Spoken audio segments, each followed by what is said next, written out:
Broadcasting live from the Capitol OTB studios, this is Racing Across America with Seth Merrow.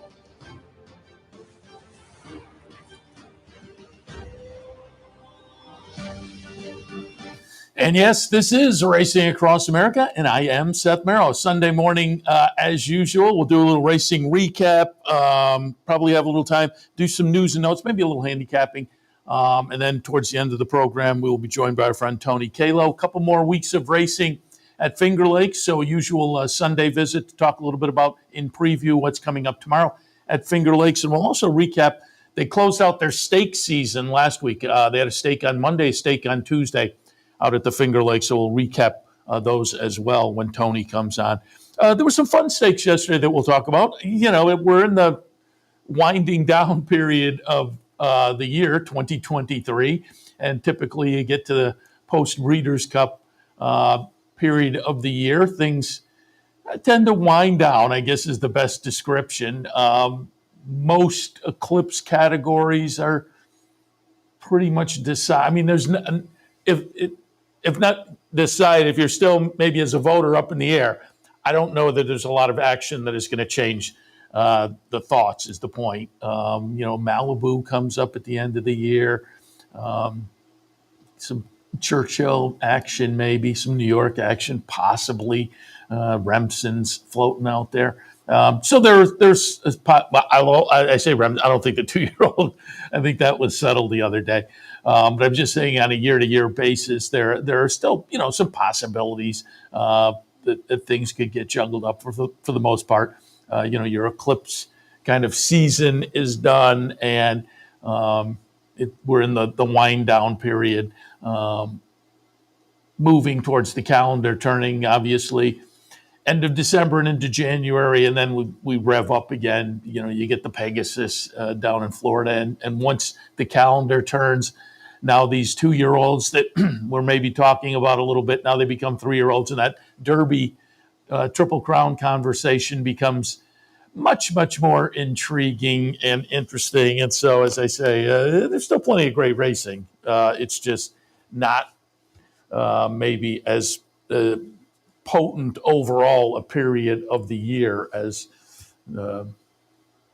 January through the Breeders' Cup. So, again, yesterday was an example of that. Nice stakes, fun stakes, and we'll hit on it. And some stakes that maybe will have implications for next year, certainly. So that's, again, the period we're in here over the next little less than 2 months. But again, yesterday there was some nice stakes action. Aqueduct, Churchill. I had it pulled up one of the stakes yesterday from Laurel, the James Lewis, because that's a nice little 2-year-old stake that I think is kind of fun to take a look at. Then there were a couple of nice stakes up at Woodbine, and I was reading Ron Geerkink. Ron Geerkink, who we've had on the show plenty of times, is the racing forum correspondent up at Woodbine, and his recap of both the stakes thought the winners up there may have enhanced their credentials for Sovereign Awards. So, last week, Eclipse Awards down here were helped by performances in the Breeders' Cup, but a couple of stakes yesterday helped potentially a couple of horses maybe move towards the Canadian version of the Eclipse Awards, the Sovereign Awards. So again, we'll look at those 2 stakes as well. But let's start things out yesterday at Aqueduct in the Pebbles. Grade 3 event, couple $100,000 up for grabs for the 3-year-old fillies going a mile. I liked Rhiannon, and the betting public did too, at 7-5. It was a Chad Brown third-time starter. Debuted on an off-track up at Saratoga, and Rhiannon, disappointing 6th at 2-1. And then came down to Belmont at Aqueduct, moved over to the turf, stretched out to 2 turns, and won decisively with a very nice number. So it seemed like Chad Brown runner, moving in the right direction, appreciated the turf, good number, made sense. As I say, I put it on top, betting public liked it, but Rhiannon winds up running 5th in here. And the other Chad Brown, or one of the other Chad Browns, gets it done. Rhiannon's number 8, Implicated. The eventual winner is the number 1 horse here. under Manny Franco. Sacred Wish, the 6-second startup mentality. The number 7, also a Chad Brown runner, runs third. So Chad's first and third in here. But you can see Implicated. Nice ground-saving trip under Manny Franco, gets it done. Implicated in his previous start had run fourth after having been kind of up and in contention early. And Chad Brown, after the race, said, well, last time Implicated kind of got outside and went to make a run and faded a little bit. And Chad thought, with the one post position today, maybe we can stay covered up. And that was pretty much the trip Manny Franco got. And Chad liked the covered up trip for Implicated. Gets it done, chart margin a half a length, but maybe more importantly on the side of the equation we're all interested in, again, as a Chad Brown runner and the longest price of the 3 Chad Brown runners, you got $23.60 for Implicated. The longest price in the uncoupled entry, always dangerous, and got it done yesterday. This was the 5th victory in the Pebbles for Chad Brown, and they've all been since 2015. So Chad Brown, a nice result there. And as I say, some of these races will have implications for next year, as will Implicated. Only a 3-year-old, so you would expect that one to move on. That said, Chad Brown noted after the race that the game plan next for Implicated, probably late December down at Gulfstream. There were a couple of races he mentioned. One was for 3-year-old fillies only. One was for 3-year-olds and up. But they're both towards the end of December down at Gulfstream. So that's likely, according to Chad Brown, the game plan for Implicated going forward. But fairly lightly raced, and again, upside potential. And we'll see where Rhiannon shows up next. It was only the 3rd start of her career, but a little bit disappointing off the big number last time for her. 5th start of the career yesterday for Implicated, and the 3rd career win. 2nd stakes victory, won the Chelsea Flower back in October as well. So again, they'll have a nice little 4-year-old moving forward next year, but there's an expected 3-year-old race prior to that. All right, also at Aqueduct yesterday, it was the Red Smith Grade 2 event, $300,000, mile and 3/8 on the grass, and I like Soldier Rising in here. Again, I was with the betting public on that one, 9-5. As we watched the race, watch the 8 Chicklet, Soldier Rising. They're near the back of that front group with the blue cap, and you start to think, oh, he's got some momentum, and then, kind of fade. And then he really gets going late and just gets up for, you think, not so much. But then he gets going again and just gets up. But by the time he got there, Masterpiece, the number 12, had the jump on. Boy, you see, geez, that was a crazy late run. It's a crazy run altogether for Soldier Rising, but misses by a neck with probably 3 times in the stretch where you thought he's going, man, maybe not going, maybe not. And then that last one, he's going, it's just too late. So Masterpiece did get it done under Jose Lescano, Rick Dutrow trainee, completing a nice week for Rick Dutrow. A week ago, wins the Breeders' Cup Classic with Wade Barrio, and then comes to New York and wins the Grade 2 Red Smith a week later. Horses owned in part by Michael Ivorone, and the post-race article that I read, I'm pretty sure it was the Dave Grenig post-race article, quoted Michael Ivorone saying, I'm thrilled for the guy. And notable because if you remember back when before Rick Dutrow had the lengthy suspension, one of his notable horses, Big Brown, winner of the Derby and the Preakness in 2008. Big Brown owned by Michael Ivorone. So Michael Ivorone got this one back.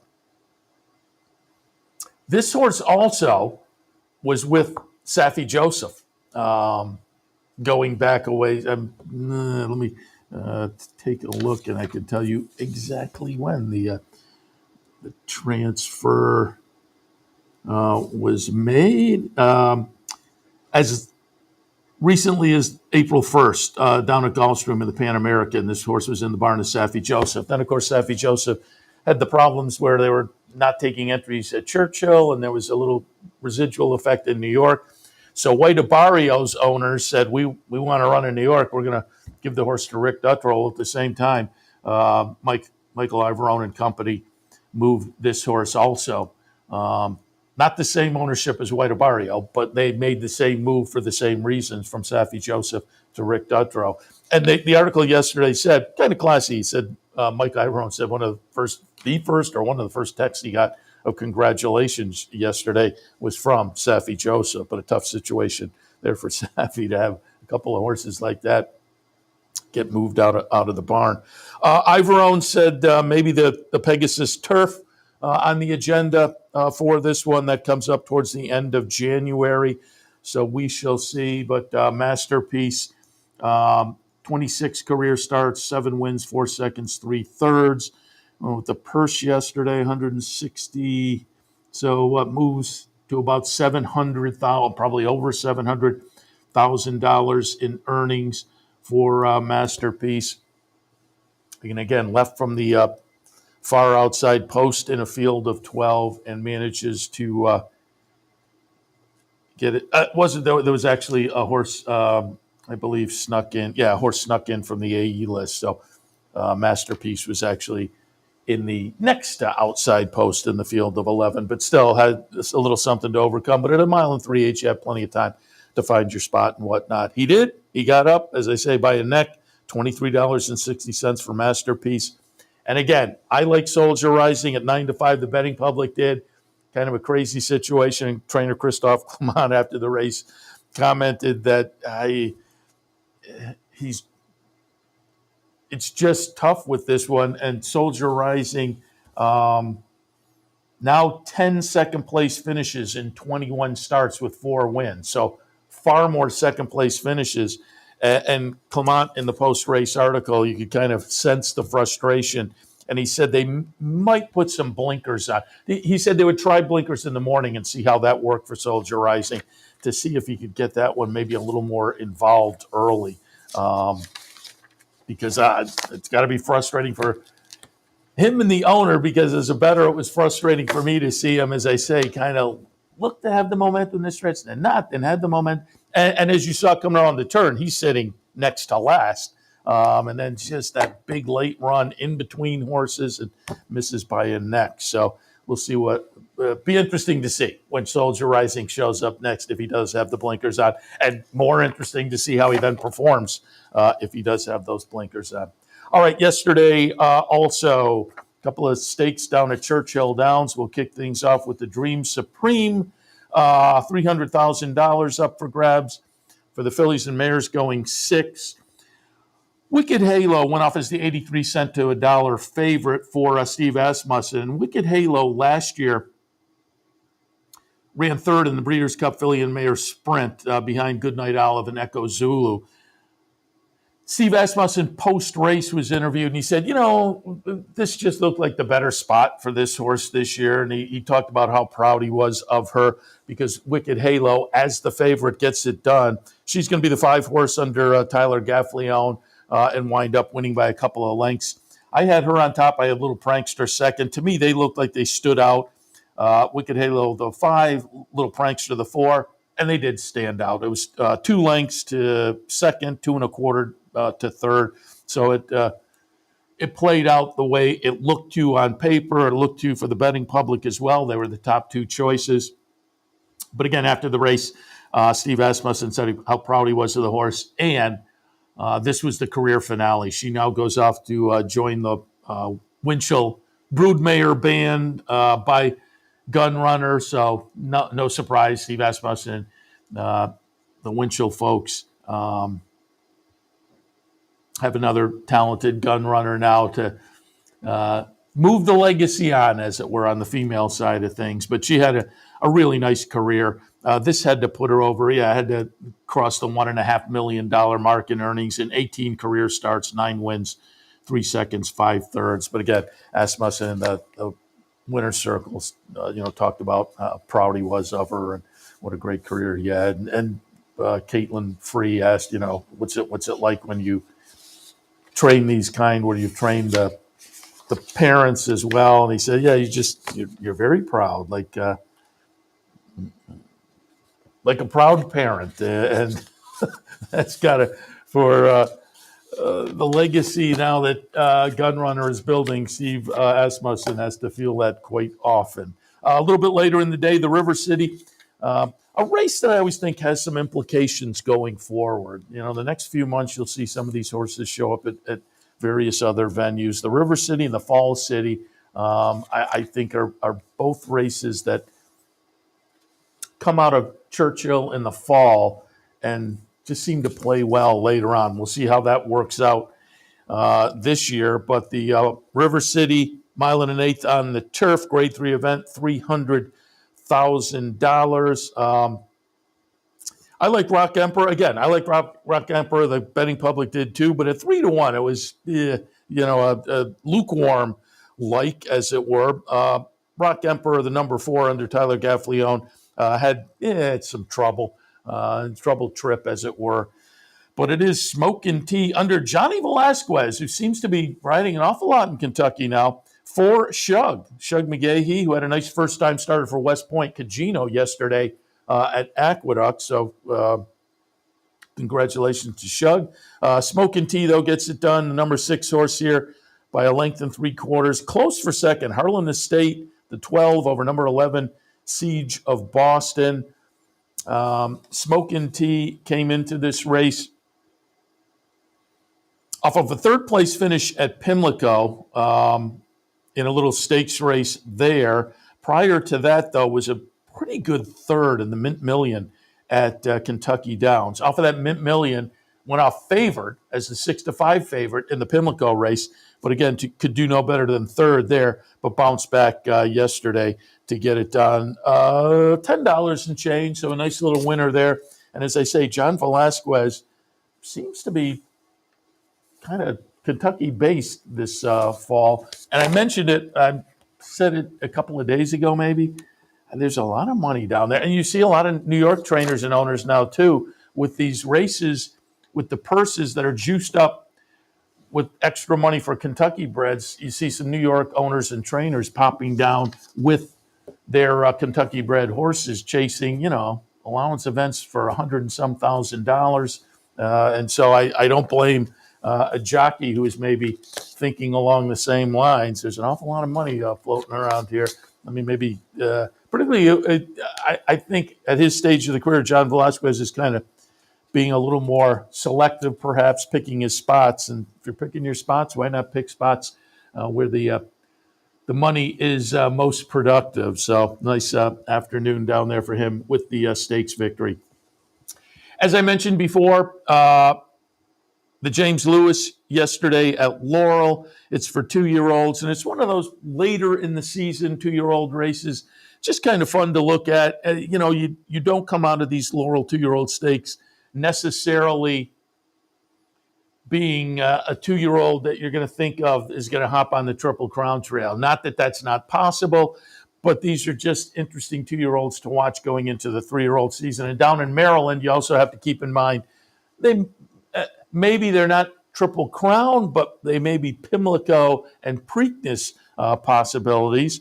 We shall see how that works out for the winner here, because this one has yet to stretch out past a mile. But in the James Lewis yesterday at Laurel, broke slowly, last early, but first late in a ding-dong battle. It's number 2, Copper Tax. Copper Tax came in with 4 wins and 5 starts and a second-place finish in the debut. That was a close-up second, so could easily be undefeated. But he's now 5 for 6, has a couple of stakes victories under the belt. Last time out, went a mile at Delaware, cut back to the 6 furlongs here. Ooh, and you can see number 2 horse just gets up by that neck margin in a nice gutty performance. This is, you would think, a 2-year-old to keep our eyes on, certainly, again, on the Maryland side of things. Again, broke slowly, came late, and kept a very nice record going for Gary Capuano down there. Copper Tex, a son of Copper Bullet, a Kentucky bred himself. So interesting result there in the James Lewis down at Laurel. At Woodbine, as I noted earlier, a couple of nice little stakes races on the card. Ron Gierkink yesterday did note in his columns that both of these winners may have boosted their Sovereign Award credentials. We'll see how that works out, end of the year situation. But in the Maple Leaf, this is for fillies and mares going a mile and a quarter, $150,000 up for grabs, a grade 3 event. And the winner in here will be Millie Girl for Catherine Day Phillips. Millie Girl came out of a win in the Ontario Matron in the previous start. Hernandez was on board that day. He was back on board again yesterday. Chart margin's going to be pretty substantial, couple of lengths. She went off as the $1.25 favorite.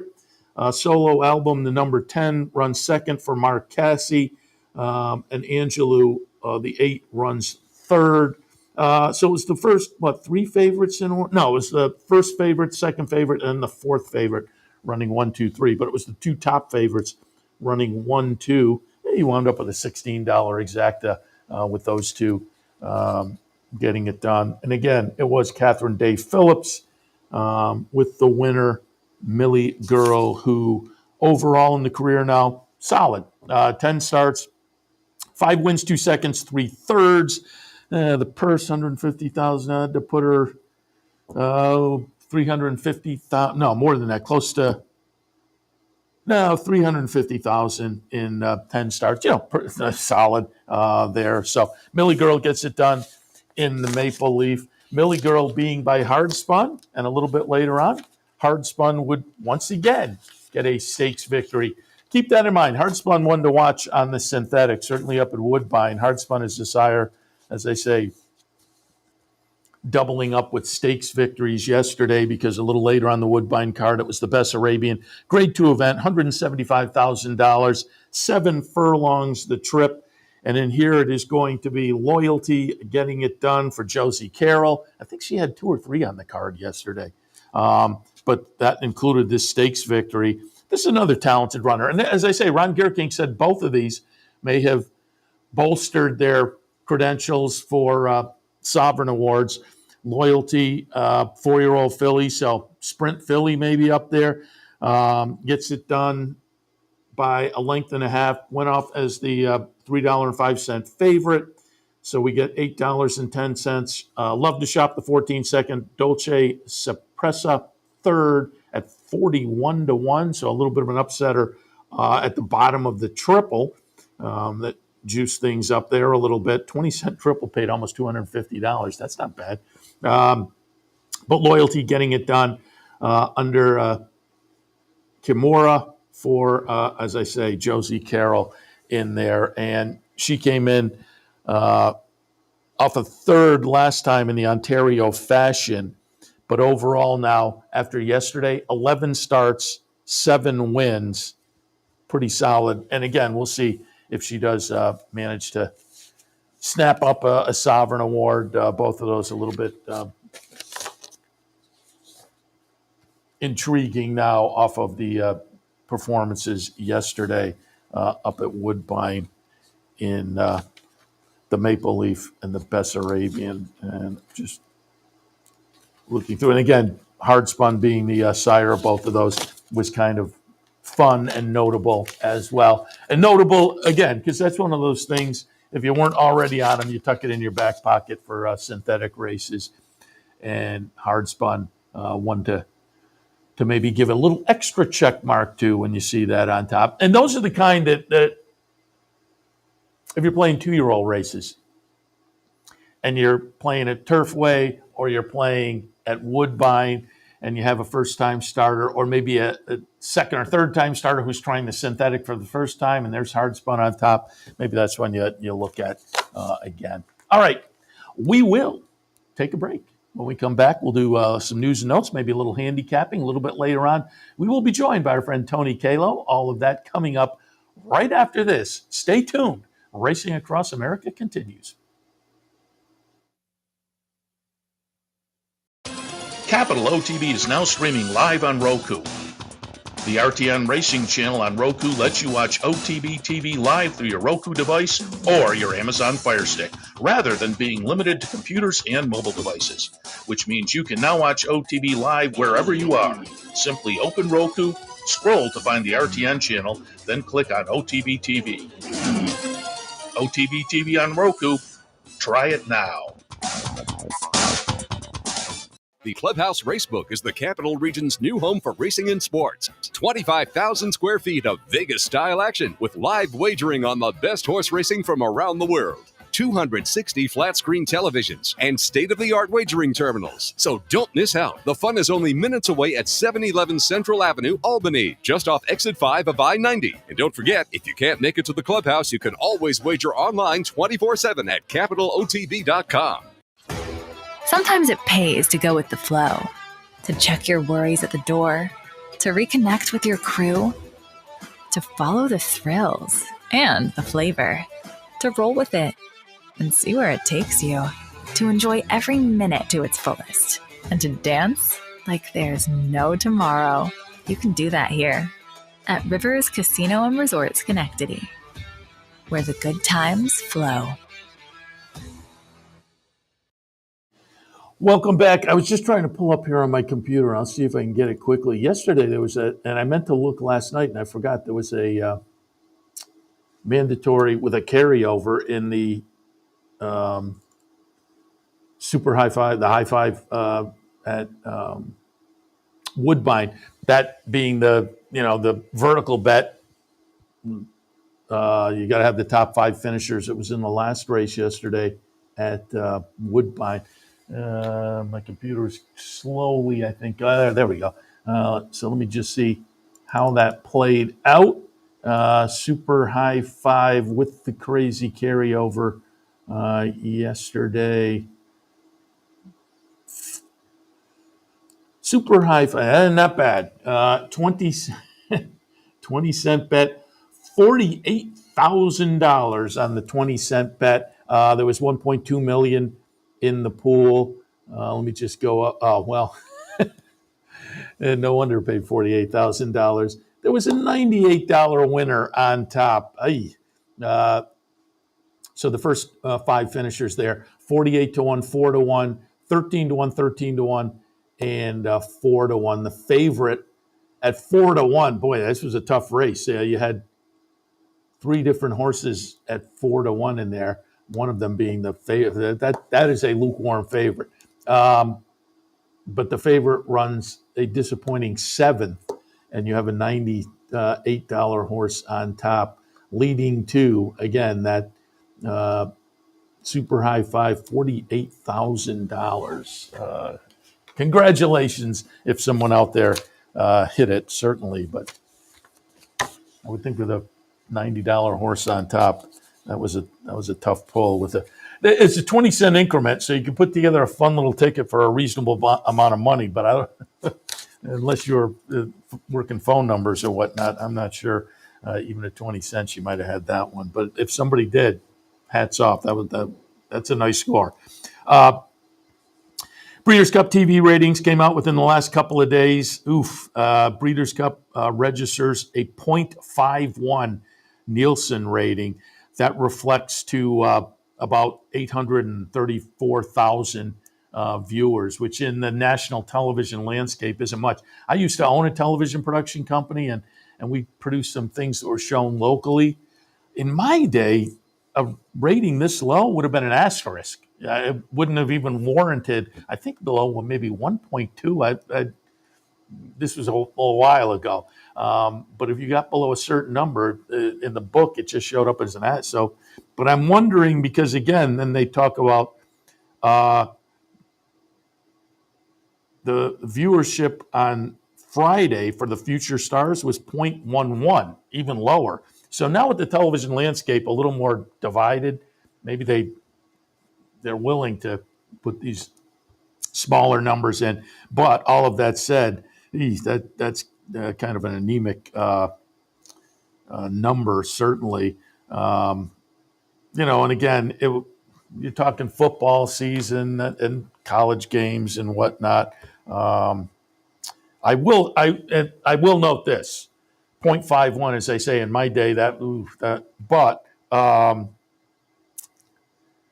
the article that I'm reading mentions the following: the Breeders' Cup viewership rose to a 0.9 for the college game they had on the pregame show, and then a 1.4 for the game itself. So those aren't spectacular numbers either.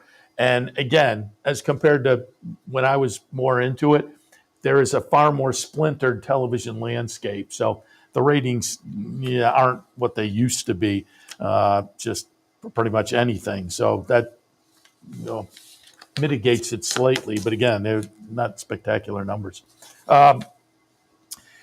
This is interesting. Every once in a while, I'll pull up the world rankings. World's best racehorse rankings comes from the International Horse Racing Authorities. And it's more of a handicap kind of a thing than here we're voting necessarily. So, but the interesting thing was the headline of the article is little impact from Breeders' Cup on world rankings. And that's for sure. And then you look down the world rankings themselves, and there is not an American horse in the top 10. The top horse is Japanese. It's Equinox, who got his third grade or Group 1 win of the season in the Tenno Show Autumn on August 29th. So that's the top horse. From the Breeders' Cup, again, it didn't have a big impact, but Auguste Rodin held his position tied at number 10 on the world's best list. Top American runner, White Barrio, who landed in a tie for 12th. Now, I will note that the overall list, no Americans, but then there is a kind of a sub list, and White Barrio is the top rated dirt horse in the world. And I don't have the separate dirt list, but I would imagine probably there are far more American horses on that than maybe some of the foreigners. So maybe that makes up for the lack on the big list. But again, the latest world's best racehorse rankings, not particularly affected by Breeders' Cup. I will note, folks were talking about this a little bit this summer up at Saratoga with some concern, although folks thought, folks who had been kind of involved in some of the background or interviews or whatnot felt that the potential is there for this to be even-handed. But we will see tonight. 60 Minutes is going to air a segment on racing reform. 60 Minutes, obviously the CBS, longtime CBS news program. It airs on Sunday nights from 7 to 8. Don't have any indication where in the program it will come, but it'll be tonight, 60 Minutes with a segment on horse racing and horse racing reform.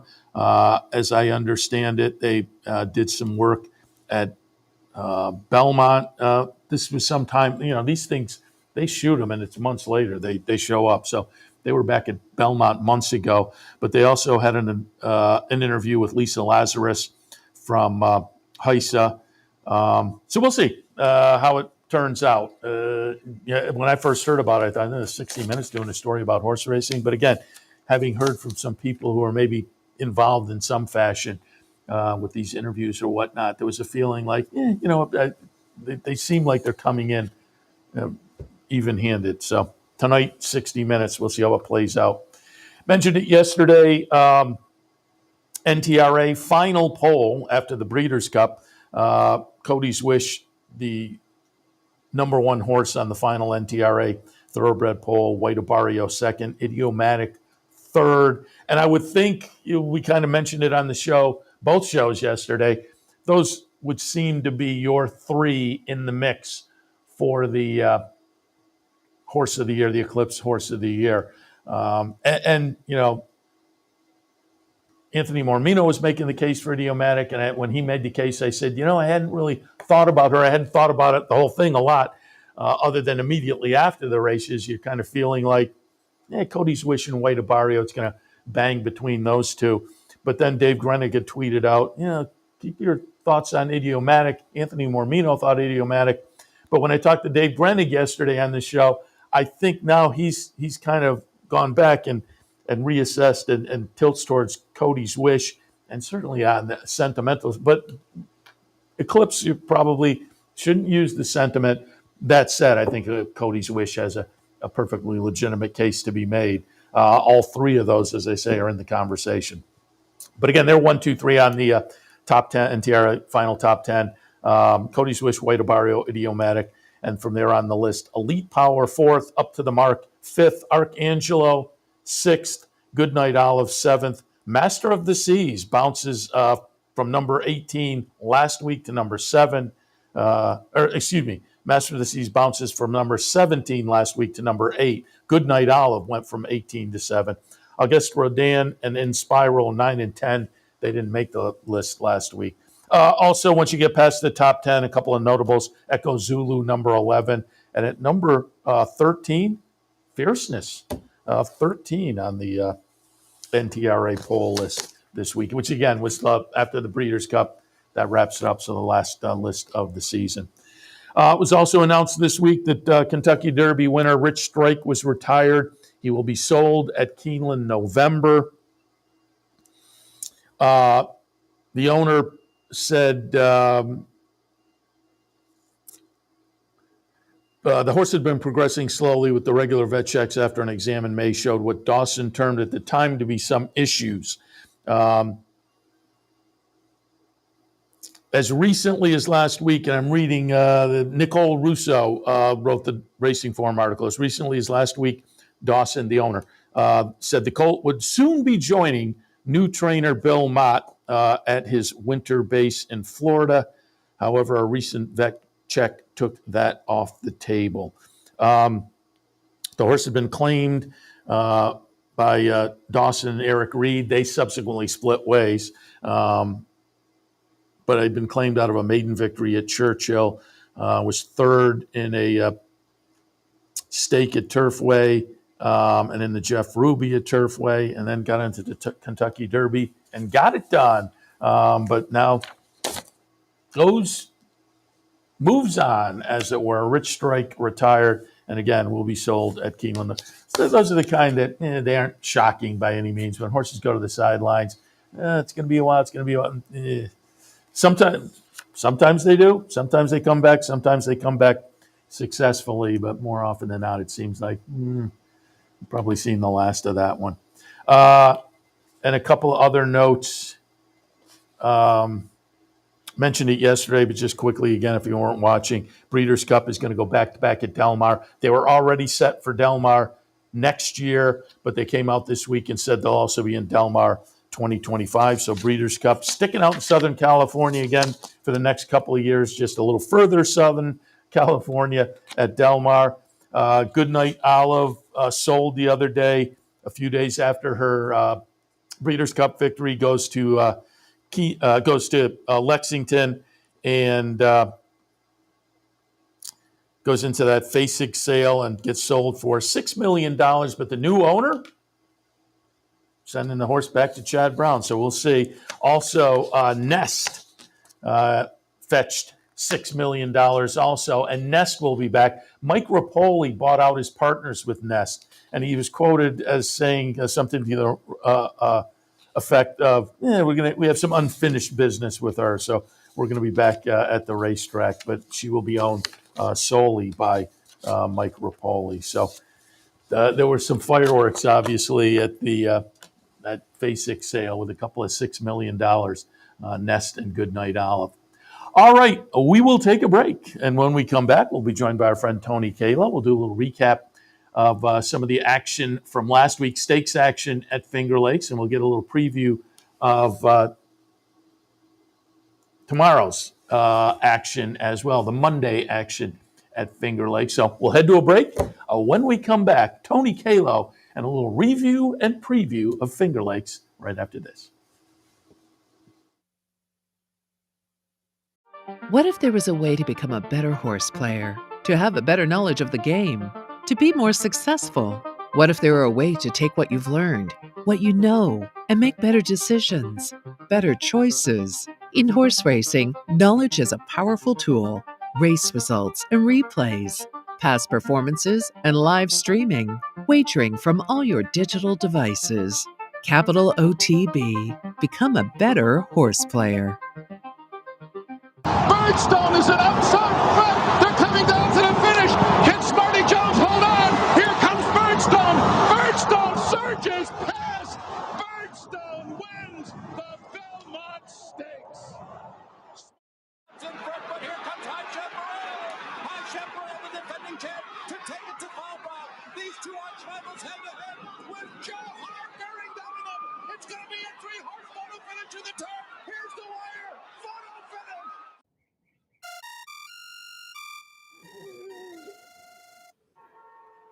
Come on. I want sales reports on my desk by Monday. Whoops. My bad. Love racing? RTN brings you every live simulcast on your home television, plus live video streaming and race replays on your PC and mobile devices. To order, visit rtn.tv. RTN, a breed apart. As promised before the break, joined now by our friend Tony Calo from the Finger Lakes. A little preview and review because they wrapped up their stake season last Monday and Tuesday, but still a couple of weeks of racing in the forefront. Tony, good morning. Good morning, Seth. How are you, my friend? Very good. Happy to shoot the breeze a little bit here. And I mentioned still a couple weeks left, and we talked a little bit about it last week. And I just pulled up the Equibase stats during the commercial break. We mentioned it last week. The jockeys battle is going to be fun and still coming down to the wire. There's a one win margin between Kai Barcoa and Di Diego. Di Diego ahead 60-59. John Davila is sitting with 55. So with 2 weeks left, he's right in the thick of things as well. And over on the trainer side of things, Barrow with 56, Chris Engelhardt 53. The Ferraros are sitting at 46 and 39. But up top with a 3-win margin and a couple weeks ago, it looks like both the jockeys and the trainers' battles could be kind of fun to watch over the next 6 days of racing. Yeah, absolutely. Something we don't usually get lucky to watch, especially from the trainer's title perspective. Chris usually runs away with it. So what a great job for Paul Barrow in the 2023 season. Looks like he's got a bunch of live horses for this week coming up. So it's going to be pretty cool on both fronts. Nice. Yeah, it should be fun. The human side is always fun. And as you say, a lot of tracks, that's the way. You get to the end of the meet and somebody is kind of pulled away. So it's fun to be down to the last couple of weeks of racing and have some battles to watch on both ends, jockey and trainer. Let's go back to last week and take a look. The last 2 stakes of the season. Last Monday, it was the She's a Stone Cold Fox. You and I had talked in preview about that one and, said that Sweet Brown Sugar probably had the edge for the aforementioned Paul Barrow, coming off a big win in the debut effort back in the middle of October. And last Monday, it is the number 4 as we watch the stretch run here. 25 cent to $1 favorite. The betting public wasn't letting that one get away. Sweet Brown Sugar gets it done. Maggie's Palace second. And She's Shadow in the 3rd spot. But no surprise in the She's a Stone Cold Fox. Yeah, Paul, Seth, I know my business, don't I, my friend? Giving out those big 1-9 shots. You had me thinking Paul Barrow there. Plus, I'm watching this Indianapolis New England game, and the guy's wide open, so lost my train of thought there. But yeah, I really am the man. I come on here, you guys pay me the big bucks so I can give out a 1-9 shot. But we knew this horse was pretty live. She looked so good in her debut run. She galloped out like a monster. I had mentioned how she ran 7 lengths faster than the boys that came back 2 races later. So very impressive. Rick Marco, that is the man I was trying to describe last week. That's the owner of Richie Rich Racing Stable. For some reason, I think he has shortened his name to be a little bit more American friendly. I'm pretty sure, if I remember correctly, it had a pretty good Italian name to it. So I think he has shortened it. But Nick Hines, the Sarge on TVG, he picks all of Rick's horses out for Richie Rich Racing. A lot of times they'll go to the Ocala sale, and Nick got this one for $32,000. Nick's got a great eye for anybody out there. He is a tremendous.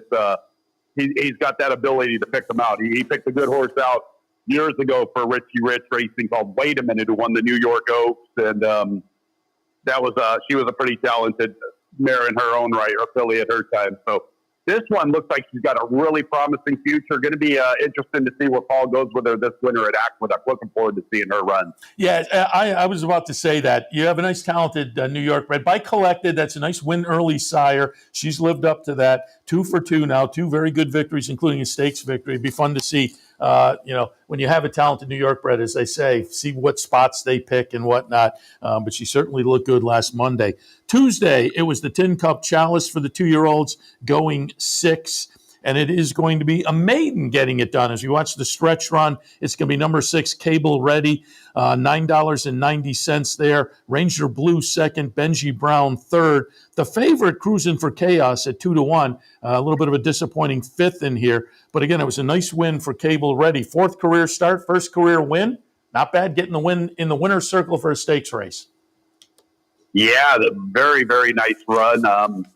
Made a good stretch run. Had a lot of foundation in his corner, back-to-back route races, and turned back and just proved to be the best. Very disappointing effort from the Mountain Air Invader. No question, the cruising for chaos. That horse looked apart. Boy, he came over and he had all that Catalina Cruiser Union rag blood.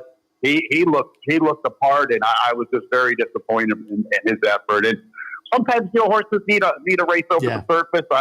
I always like horses that get a workout over the surface too. I think that, it's like when you got a Saratoga invader and they show up without any work over that demanding surface. I just think it has a way of catching up to them. And I've seen it here at Finger Lakes. These invaders sometimes come in and just don't quite, especially a younger horse like that too. But not to take anything away from the winner. Looks like he could be all right. It's interesting. A couple days later, his older brother cut the cord. Ran. You might know that horse. He won at Saratoga this year for Jeremiah. Oh, sure. So pretty cool that he's got some decent blood, and I would have to think that he'll stretch out again in his next start, Cable Ready. But nice victory for him. I like that. Cut the cord and the sibling Cable Ready. I like that. Yeah. Takes me back to the grip days at the Solano County Fair, long before all these wireless cameras. That's how I got my start. 1994. I was following around my man Eddie from the video department, and next thing you know, they let me call 2 races on closing day. Don't get me started on video and video production. I used to own a video production company, and back in my day, I had a big suitcase thing over my shoulder and a big, huge camera, and now kids are making videos that are way better with their camera. And so the world has changed. There's no question about it in that area. All right, let's get to some thoughts for tomorrow. We'll kick things off the opener Monday at the Finger Lakes. We are looking at fillies and mares. They're going to go a mile and a 16th. Field of 6 in here. Jeremiah has the favorite, My Sweet Summer. I thought the 2 horse was a little bit intriguing, and the 3 off the race 2 back, Embraceable Gal, maybe a little bit playable as well. How did you see race number 1? Well, I think My Sweet Summer is the pure class of the race. I think she is a really legitimate horse in this spot for 11,000. I think there's some question marks around the other ones.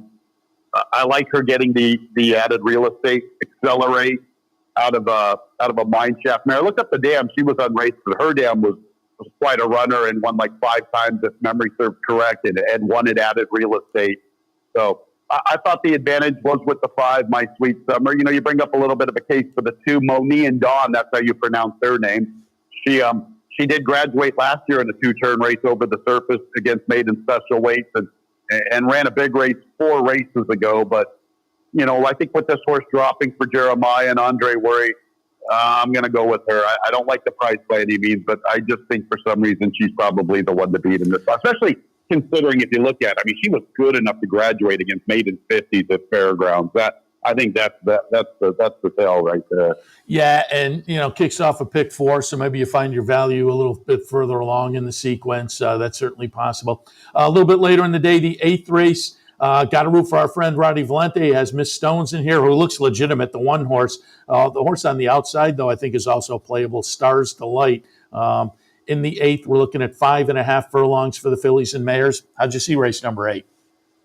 Well, I know it's a little early on a Sunday morning to start talking about tequila, but I can't resist. Obviously, Miss Stones for Roddy Valente and Paul Barrow figures very nicely with the inside draw on John DeVille. You know, John's such an aggressive jockey. I'm hoping Tequila's going to get a little more pace than she got in her most recent start on the 23rd of October. She was also turning back in distance. Sometimes I think when you get these late running sprinters that stretch out and then they come back to the 6th, I like to have them get that race going to one turn once again. If you look at some of her races, especially that race 3 back, boy, what an incredible stretch run that was. Little Miss Sunshine is an undefeated filly this year for Ricky Schaefer's barn. So no disgrace in finishing a good second to her. And, you know, I like to talk about horses that don't get very good paces to chase into. And then I think she'll get a better pace this afternoon. I think Stars Delight and Miss Stones, they're very capable of going 22 and change. Look at the race on the 12th of September. We throw Lockbox into the mix, and I just think Tequila's going to come with a big run, and I think we'll all be doing some shots after she gets to the winner's circle. Very good. 9th race tomorrow. We're looking at bottomish level claimers going 1 mile and a 16th. Red Fortress on the rail. Morning line at 2-1 and looks perfectly legit. But I thought Mo Danson steps out of a non-winners of 3, but I don't think this is any kind of a big leap. Once you get through that non-winners of 3 condition, I think you can play with most of them. And so coming out of the win there, I thought Mo Danson might be a little bit intriguing. What did you see in the 9th? I think the Diamond Man, Louis Perez, has a good chance to sweep this late double with Red Fortress and Tequila.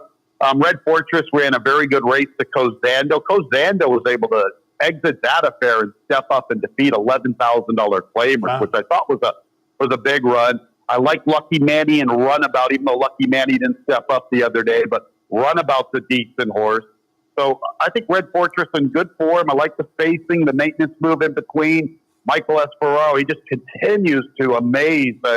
He's in his 80s and he's still winning races like he's in his 20s. He's a heck of a trainer. I don't like the price by any means. Horse Mo Danson looked good winning on the 30th of October. Big run. He had some disappointing runs this season, so it was nice to see him break through. Big shout out to Victor and Nancy Salvato. They are big, staunch supporters here at Finger Lakes. They're in the paddock room every day, and I like to give them a big shout out because they really support our program.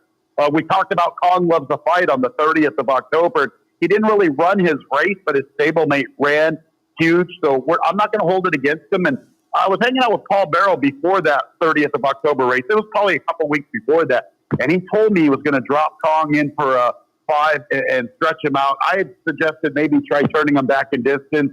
Obviously, I'm a better announcer than a trainer off that performance, but maybe it was the sloppy track. Maybe it was the presence of the stablemate.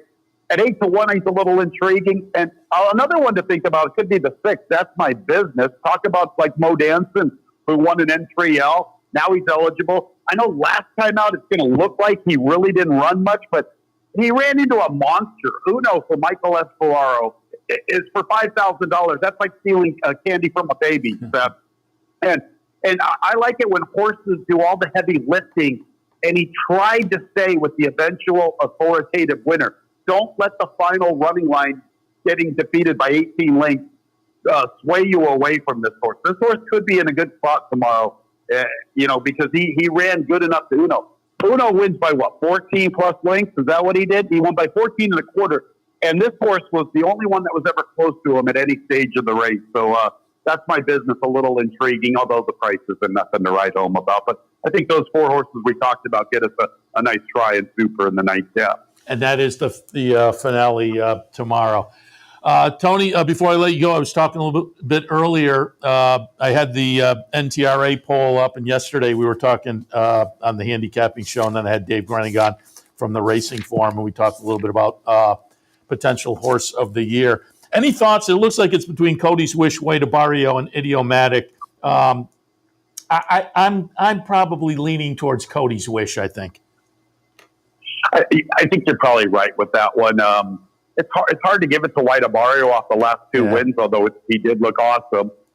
you can make a strong case for Idiomatic. She's been sensational, but I think Cody probably deserves it. He, his only bad race was a second place finish. Is that correct? Yeah, I think yeah. So, it's how do you say it?